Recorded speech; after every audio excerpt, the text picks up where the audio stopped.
Ano po yung pangalan? Ako si Katrina Ann S. de Guzman. Ano po yung profesyon?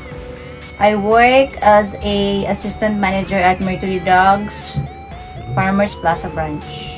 Ano po ang register ng wika na ginagamit sa iyong profesyon na iba ang kahulugan sa ibang larangan?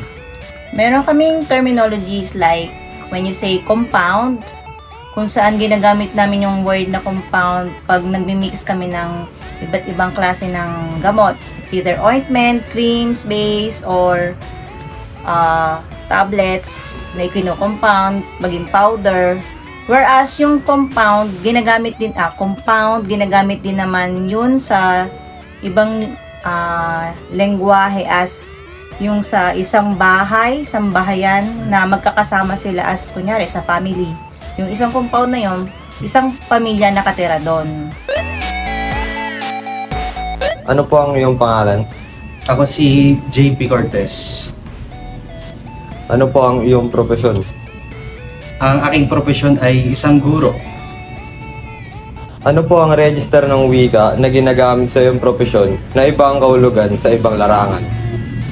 Siguro yung tinatawag ng mga teachers na scaffolding. So kapag narinig ang salitang scaffolding, ang unang pumapasok yung sa ginagamit sa construction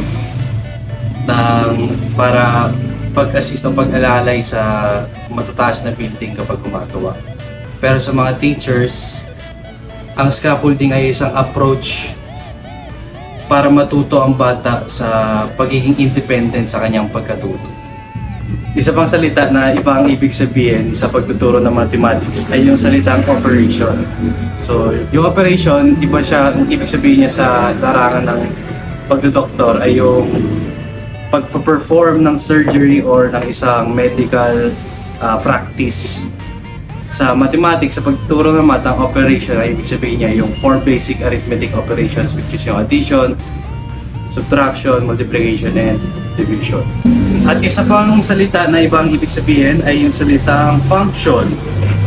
So yung function sa mathematics ay ginagamit para i-map out ang isang equation para makita visually. At ang function sa ibang larangan ay ibig sabihin niya yung purpose o yung layunin mo sa buhay. Ako po ay si Nathaniel Bombales. Aking field ng profession is nasa field po ako ng IT. Isa sa mga term na ginagamit pagdating sa IT industry ay yung word na address. Pag sinabi natin address sa IT, ito yung location ng isang internet resource. So kabilang dyan yung email address, yung iba pang addresses na ginagamit sa IT. So isang example lang yung address. Pero pag sa ibang profession, katulad ng sa liaison officer, ginagamit yung term na address kapag hinahanap nila yung isang location ng isang pwedeng bahay. Isa pa sa term na ginagamit sa IT industry is yung word na cloud. Pag sinabing cloud, ito sa storage, which is specifically online. In-access ito online, yung cloud. And kapag ito ay ginamit sa ibang profesyon katulad sa science, yung ginagamit nilang term na cloud ay patungkol sa mismong ulap mismo. Okay. Isa pa sa isang terminology na ginagamit sa IT ay yung word na server.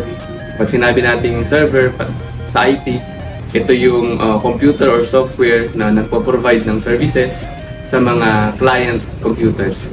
Yung mga request nila ay kinikater ng isang client server.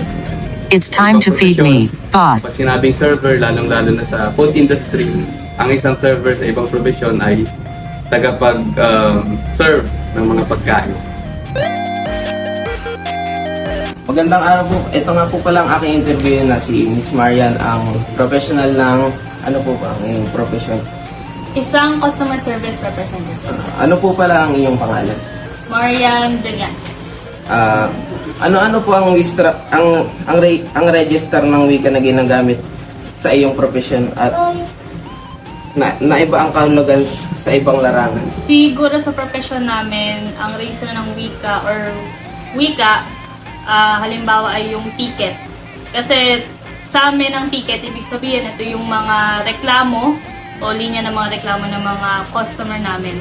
Pagdating sa ibang profesyon, ang ticket, sabihin natin sa mga, ang tawag dito, yung mga theme park o kung familiar kayo yung Enchanted Kingdom, ang ticket para sa kanila, yun yung maliit na bagay para makapasok ka sa lugar nila.